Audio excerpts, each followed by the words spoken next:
अस्सलाम वालेकुम दोस्तों, मेरा नाम है परवेज़ और आप देख रहे हैं राजू अल्फ न्यूज़। दोस्तों, आज की वीडियो में हम कुवैत की एक बहुत ही ख़ास अपडेट के साथ हाजिर हुए हैं। ये अपडेट दोस्तों आप सभी के लिए बहुत ही ज़्यादा अहम है। अगर आप कुवैत के अंदर रहते हो या फिर किसी भी गल्फ़ कंट्री के अंदर रहते हो तो ख़ास तौर से अगर दोस्तों ये अपडेट जो है वो कुवैत के हवाले से है, तो दोस्तों आप सभी पता चले कि ये अपडेट के बारे में कल मैंने आप सभी दोस्तों के साथ शेयर किया था, लेकिन सोचा एक अलग सी वीडियो बनाकर आप सभी को इसके बारे में बताया जाए।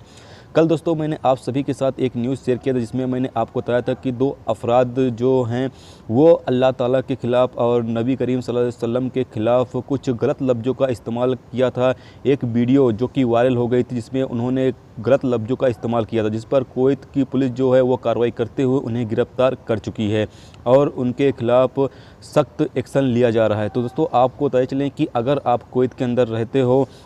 और ख़ास तौर से वहाँ पर रहकर या इस्लाम के ख़िलाफ़ कुछ बोलते हो या नबी करीम सल्लल्लाहु अलैहि वसल्लम के ख़िलाफ़ या फिर अल्लाह ताला के ख़िलाफ़ या दीन के ख़िलाफ़ या कुवैत की हुकूमत के ख़िलाफ़ या इसी तरह कुवैत की किसी भी ऐसी चीज़ है जो कि आपको लगता है कि वो चीज़ ख़राब है, लेकिन आप अगर उसके ख़िलाफ़ एक्शन लेते हो या बोलते हो तो ये कानून के ख़िलाफ़ है, यानी कुवैत के कानून के ख़िलाफ़ है। इसी तरह अगर आप सऊदी अरब में रहते हो या किसी भी गल्फ़ कंट्री में रहते हो और अगर आप दीन के ख़िलाफ़ कुछ बोलते हो तो ये कानून के ख़िलाफ़ है और इस पर सख्त कार्रवाई की जाती है। दोस्तों आप सभी से एक ही अपील करना चाहता हूं कि अगर आप कुवैत के अंदर रहते हो या किसी भी गल्फ़ कंट्री के अंदर रहते हो तो ख़ास तौर से इस चीज़ का ख्याल ज़रूर रखें कि आप इस्लाम के बारे में कुछ ना बोलें, क्योंकि किसी के मज़हब के बारे में बोलना ये भी तो पहली बात तो गलत है, क्योंकि हर इंसान का अपना मज़हब होता है, अपना धर्म होता है। तो हर इंसान के मज़हब की आपको एहतराम करना चाहिए, उसकी इज्जत करनी चाहिए। तो ऐसे में बहुत सारे लोग ऐसे होते हैं जो कि इज्जत नहीं करते हैं, लेकिन बाद में उनको हालांकि मुश्किलों का सामना भी करना पड़ता है। अगर कुछ वो बोल देते हैं उल्टा सीधा तो उनको मुश्किलें पेश आती हैं, जैसा कि अभी आप सभी को मैंने बताया कि एक जो लोगों ने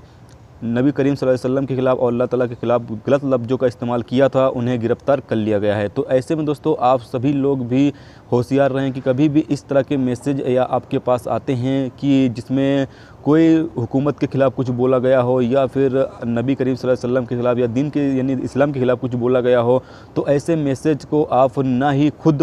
तैयार करें, ना ही अगर आपके पास कोई सेंड करता है तो आप ऐसे मैसेज को आगे फॉरवर्ड भी नहीं करें। ना ही मैसेज, ना ही वीडियो, किसी भी तरह की कोई भी ऐसी चीज़ें जिसमें आपको लगता है कि ये गैर कानूनी है, तो ऐसी चीज़ों को आप आगे फॉर्मेट ना करें, क्योंकि ऐसे करने पर भी आपके ख़िलाफ़ सख्त कार्रवाई की जा सकती है। तो यही एक अपडेट थी जो सोचा आप दोस्तों के साथ शेयर किया जाए, क्योंकि ये अपडेट आप सभी के लिए जानना बहुत ही ज़्यादा ज़रूरी है। अगर आप कुवैत में रहते हैं या किसी भी गल्फ़ कंट्री में रहते हैं तो इन चीज़ों का ख्याल आपको ज़रूर से रखना है।